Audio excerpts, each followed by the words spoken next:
একটা পর্যায়ে আওয়ামী লীগকে রাজনীতিতে নির্বাচনে স্বাগত জানাবে, ডক্টর ইউনূস নিজেও স্বাগত জানাবেন, তবে টু লেট।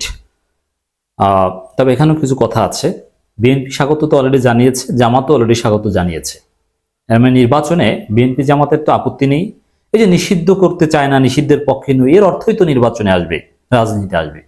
নিষিদ্ধ না করলে আপনি 10 নভেম্বর আওয়ামী লীগকে বাধা দিয়েছেন কেন? এটা অগণতান্ত্রিক। আর নিষিদ্ধকে বাধা দেয় এটা দায়িত্ব। যাই হোক, এটা তো আমরা স্পষ্ট হয়ে গিয়েছি যে আওয়ামী লীগকে স্বাগত জানাবে বিএনপি জামাত। এমনকি ডক্টর ইউনূসও বলছেন, টাইমসের প্রতিবেদন, দায়ী ব্যক্তিদের বিচার হওয়ার পরই আওয়ামী লীগকে নির্বাচনে স্বাগত জানানো হবে ডক্টর ইউনূস। এর মানে ডক্টর ইউনূস স্বাগত জানাবেন লেটে, বিচার হবে, নাহিদও যেটা বলেছেন, বিচার হবে, ক্ষমা চাইবে, তারপরে স্বাগত, বিচারের রায় কার্যকর হবে তারপরে। কিন্তু বিএনপি জামাত এখনই আগামী নির্বাচনেই তাদের অ্যাক্সেস দেওয়ার পক্ষে। বিএনপি জামাতেরটা তো গেল। আর ডক্টর ইউনূস স্বাগত যদি জানান বিচার হওয়ার পরও, ডক্টর ইউনূসকে কিছু করতে পারবে না, কারণ বিচার হবে, স্বাগত জানাতে জানাতে ডক্টর ইউনূসের দুনিয়ার সফরের সময় শেষ হয়ে যাবে। 84 বছরের বয়স্ক একজন মানুষ, তো আমরা স্বাভাবিক বুঝি, ল অফ নেচার আছে। কিন্তু শিক্ষার্থীদের কি হবে? এজন্য আমি বলছি যে শেখ হাসিনা যে একটা থ্রেট দিয়েছে, এবং শেখ হাসিনা আওয়ামী লীগের আগেরবার অভিজ্ঞতা, বিএনপি জামাত, বিএনপির কিছু হবে না, এটা তো আওয়ামী লীগ বলেই দিয়েছে। শেখ হাসিনা বা আওয়ামী লীগ যদি আবার ফিরে আসে, 30 বছর পর যদি এই 5 আগস্টের ঘটনায় কাউকে ধরে ফাঁসি দেয়, তাহলে বিএনপিকেও ধরবে না, জামাতকেও ধরবে না। এবং জামাত আওয়ামী লীগ নিষিদ্ধের পক্ষে নেই কথা বলার মধ্য দিয়ে জামাতও বেঁচে গিয়েছে। যদি 30 বছর পর এসে আওয়ামী লীগ বিচার করার সুযোগ পায়, কিন্তু ধরবে কাদের? এই সমন্বয়কদের ধরবে, শিক্ষার্থীদের ধরবে। জামাতের অন্য নেতাদের না ধরলে সাদিক কাইমদের ঠিকই ধরবে, তারা ধরা পড়বে। শিবিরের বর্তমান যারা 5 আগস্টের নেতৃত্ব ছিল, এরা তখনকার সময় 30 বছর পর, সাপোজ এটা ধরে নিলাম, যদি আওয়ামী লীগ সুযোগ পায়, তারা জামাত করুক বা না করুক তাদেরকে ধরবে, কিন্তু জামাতের বর্তমান যারা নেতা তাদেরকে কিছু বলবে না, তারা জীবিত থাকলেও বা প্রতিষ্ঠিত থাকলেও। এজন্য আমরা বলবো যে আওয়ামী লীগকে দীর্ঘমেয়াদে রাজনীতিতে মোকাবেলা করা, আওয়ামী লীগ যেন কোনোভাবেই 30 বছর পর, 50 বছর পরও এই বিপ্লবীদেরকে ফাঁসি দেওয়ার মতো কোনো সুযোগই না পায়।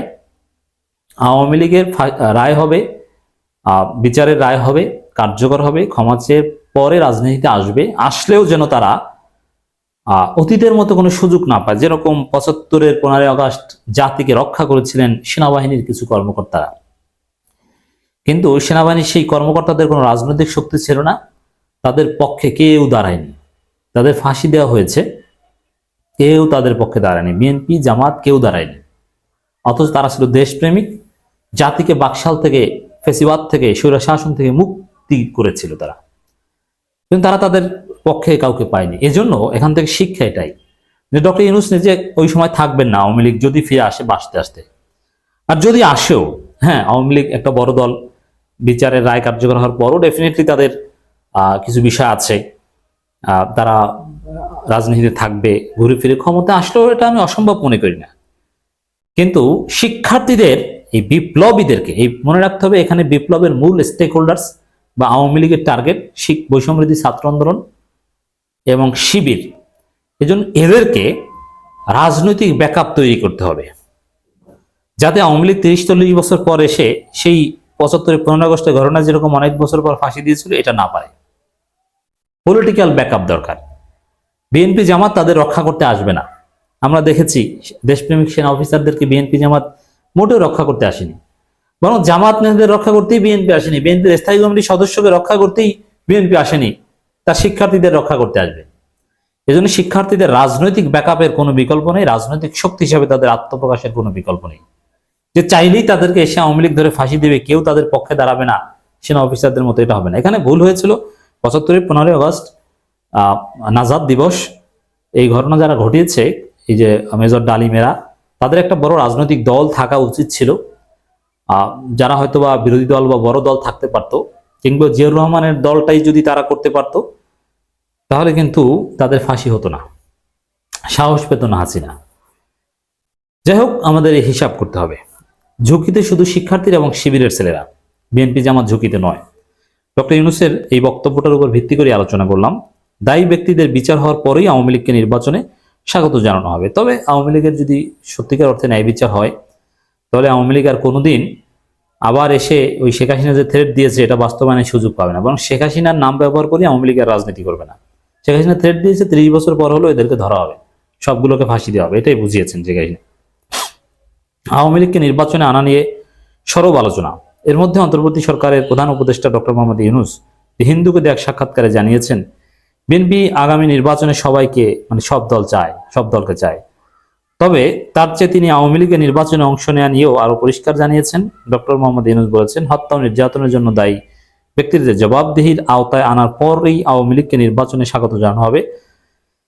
তাহলে এখানে একটা বিষয় বোঝা যায় যে বিএনপি যেহেতু আওয়ামী লীগের নির্বাচনে চায়, আর ডক্টর ইউনূস যেহেতু বলেছেন যে আওয়ামী লীগের বিচার হওয়ার পর নির্বাচনে আসতে পারবে, তাহলে আওয়ামী লীগের বিচার হবে, রায় কার্যকর হবে, তারপরে নির্বাচন হবে। সেই পর্যন্ত বিএনপিকে অপেক্ষা করতে হবে। যুক্তরাষ্ট্রের বিখ্যাত টাইম ম্যাগাজিনে প্রকাশিত এক প্রতিবেদনে এসব কথা বলা হয়েছে। তিনি বলেন, নির্বাচনে অংশগ্রহণের ক্ষেত্রে অন্য যে কারো মতো তারা স্বাধীন, আমরা তাদের রাজনৈতিক ক্ষেত্রে মোকাবেলা করব। এখন রাজনৈতিক ক্ষেত্রে মোকাবেলা করতে হবে কিন্তু শিক্ষার্থীদের। বিএনপি জামাত এখানে ওইভাবে মোকাবেলা করবে না, বরং বিএনপি জামাত অনেক জায়গায় তলে তলে তাদের সাথে টেম্পু চালাবে। আমরা তাদের রাজনৈতিক ক্ষেত্রে মোকাবেলা করলে ছাত্র জনতার অভ্যুত্থানের মধ্য দিয়ে গত 5 আগস্ট দেশ ছেড়ে পালিয়ে যান সাবেক প্রধানমন্ত্রী শেখ হাসিনা। ডক্টর ইউনূসের নেতৃত্বাধীন অন্তর্বর্তী সরকার গঠন, সংবিধান, নির্বাচন কমিশন, পুলিশ প্রশাসন সহ বিভিন্ন ক্ষেত্রে সংস্কারের উদ্দেশ্যে কমিশন গঠন, মানবাধিকার, যুক্তরাষ্ট্রের সঙ্গে বাংলাদেশের কূটনৈতিক সম্পর্ক সহ নানান বিষয়ে আলোকপাত করা হয় এই টাইম ম্যাগাজিনের প্রতিবেদনে। এতে সংবিধান সংস্কার প্রসঙ্গে বলা হয়, বাংলাদেশের প্রেসিডেন্ট শাসিত সরকার হবে নাকি সংসদীয় ব্যবস্থা থাকবে, এটাও আমরা বুঝি যে প্রধানমন্ত্রী এবং রাষ্ট্রপতির ক্ষমতার মধ্যে ভারসাম্য আনা হবে। সংসদ এক কক্ষ বিশিষ্ট হবে নাকি দ্বিকক্ষ বিশিষ্ট হবে, সেগুলো এখন নির্ধারিত হয়নি। বিএনপি যেহেতু দ্বিকক্ষ বিশিষ্ট চায়, এটা হতে পারে। সংবিধান সংস্কারের বৈধতার জন্য গণভোটের প্রয়োজন রয়েছে কিনা সে প্রশ্ন উঠছে।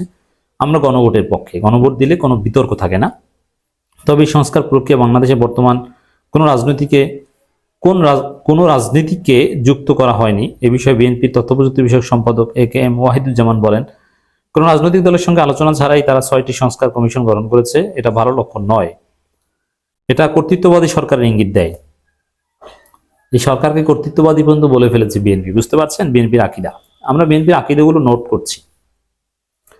যত দ্রুত সম্ভব নির্বাচন আয়োজনের সময়সীমা ও রূপরেখা চায় বিএনপি নেতা ওয়াহিদুজ্জামান। তবে এ নিয়ে তাড়াহুড়ো করতে চান না প্রধান উপদেষ্টা ডক্টর মোহাম্মদ ইউনূস। তার ভাষ্য মতে, নির্বাচনের জন্য নির্দিষ্ট কোনো তারিখ এখনো নির্ধারণ করেনি সরকার। তিনি বলেন, প্রথমে আমাদের রেল লাইন ঠিক করতে হবে যাতে ট্রেন সঠিক দিকে যেতে পারে। প্রতিবেদনে আরো বলা হয়েছে, এই রেল লাইন ঠিক করতে অনেক সময় লাগবে। বাংলাদেশের সবচেয়ে পুরনো রাজনৈতিক দল আওয়ামী লীগের অংশগ্রহণ বাদে সত্যিকার জাতীয় ঐক্যমত সম্ভব নাও হতে পারে। অন্তত একটা সময় দলটির বিপুল জনসমর্থন ছিল। বর্তমানে দেশে অবস্থান করা আওয়ামী লীগ সদস্যরা বলছেন তারা কোনো বাছবিচার ছাড়াই নির্বিচারে আক্রান্ত হচ্ছেন। এটা মিথ্যা কথা। কিন্তু আরো বলা হয়, গত জানুয়ারি পর্যন্ত বাংলাদেশ স্বাস্থ্যমন্ত্রীর দায়িত্ব পালন করেছেন জাহিদ মালেক। আত্মগোপন থাকা অবস্থায় তিনি টাইমসকে বলেন তার বিরুদ্ধে ষড়যন্ত্রের অভিযোগে মামলা করা হয়েছে, কিন্তু তিনি আদালতে আত্মসমর্পণ করছেন না, কারণ তিনি হৃদরোগে ভুগছেন এবং মনে করছেন যে তাকে জামিন দেওয়া হবে না। জামিন কি মাহবুবের আবদার? আপনার মামলা যদি জামিনযোগ্য না হয় আপনাকে জামিন দেবে কেন? জামিনযোগ্য, জামিন অযোগ্য এরকম কিছু ধারা আছে না? পরিবার সহ সবার ব্যাংক অ্যাকাউন্ট জব্দ করা হয়েছে। একজন মন্ত্রী তিনি আকাম করেননি, এটা কি পাগলও বিশ্বাস করে? এখন নিজেকে দুধের ধোয়া দাবি করছেন। 4 মাস ধরে আমি পরিবারের সদস্যদের দেখি না। টাইমসের প্রতিবেদনে বলা হয়, ঢাকায় যেসব প্রভাবশালী ব্যক্তি একসময় আওয়ামী লীগের সঙ্গে নিজেদের যোগাযোগ বড় করে তুলে ধরতেন, তারা এখন দলটির সঙ্গে সম্পর্ক গুটিয়ে আনছেন। ভয় পাচ্ছেন যে এই সম্পর্ক অস্ত্র হিসেবে ব্যবহার করে ব্যবসায়ী প্রতিদ্বন্দ্বীরা তাদের উপর চড়াও হতে পারেন।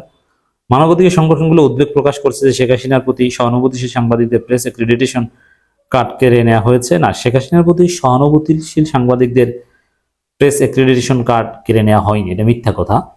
একেবারে সুনির্দিষ্টভাবে গণহত্যাকারী এবং ফেসিবাদের দালালদের প্রেস অ্যাক্রিডিটেশন কার্ড কিনে নেওয়া হয়েছে। এখন যিনি গণহত্যায় অংশ নেবেন বলবেন যে স্যার গুলি করেন, ওই দিকটায় গুলি করেন, এই সাংবাদিকের প্রেস অ্যাক্রিডিটেশন কার্ড থাকবে? আপনি কিসের মানবাধিকার কথা বলছেন? এইসব বংশং কথা চলবে না। একেবারে সুনির্দিষ্ট দালাল ছাড়া কারো, আওয়ামী লীগপন্থী অনেক হাজারো সাংবাদিক দায়িত্ব পালন করছে, কাউকে কিছু বলা হচ্ছে না। একেবারে সুনির্দিষ্ট অভিযোগ যাদের বিরুদ্ধে রয়েছে তাদের প্রেস অ্যাক্রিডিটেশন কার্ড বাতিল করা হয়েছে। বাংলাদেশ অন্তর্বর্তীকালীন সরকার গঠনের পর সেপ্টেম্বর জাতিসংঘের সাধারণ পরিষদ অধিবেশন চলাকালে যুক্তরাষ্ট্র সফরকে ঘিরে দেশটির প্রেসিডেন্ট জো বাইডেনের সঙ্গে সাক্ষাৎ করেন ডক্টর মোহাম্মদ ইউনূস। ওই সাক্ষাতে দুই নেতার মধ্যে আন্তরিকতার প্রসঙ্গ টেনে টাইমের প্রতিবেদনে বলা হয়, আগামী জানুয়ারিতে ডোনাল্ড ট্রাম্প যুক্তরাষ্ট্রের প্রেসিডেন্ট পদে বসার পর সম্পর্ক কেমন হবে তা নিয়ে গভীর উদ্বেগ দেখা দিয়েছে। শেখ হাসিনার পতনের পর হিন্দু সহ অন্যান্য সংখ্যালঘুদের উপর যে বিচ্ছিন্ন হামলা হয়েছিল তারও বড় করে দেখাতে চাচ্ছে আওয়ামী লীগ। কিন্তু ডক্টর ইউনূস দায়িত্বে আছেন, এত সহজ না যে জনগণকে ভুলভাল বুঝিয়ে একটা বিশৃঙ্খলা তৈরি করবেন। যাই হোক দর্শক, এটা বোঝা যায় ডক্টর ইউনূসের বক্তব্য যে আওয়ামী লীগকে ছাড়া জাতীয় ঐক্যমত সম্ভব না, আওয়ামী লীগ আসবে। কিন্তু শিক্ষার্থীরা যদি রাজনৈতিকভাবে আওয়ামী লীগকে মোকাবেলা করার সক্ষমতা না রাখে, ডক্টর ইউনূস সরকার তো আর আজীবন থাকবে না। বিএনপি জামাতও ক্ষমতায় আসতে পারে, কিন্তু শিক্ষার্থীদের রাজনৈতিক শক্তি থাকতে হবে আওয়ামী লীগকে মোকাবেলা করার। যদি না থাকে তাহলে শিক্ষার্থীদেরকে ধরে ধরে সবাইকে ফাঁসি দেবে, ইনক্লুডিং সাদিক, কায়েম, ফরহাদ, ওদেরকেও ফাঁসি দেবে।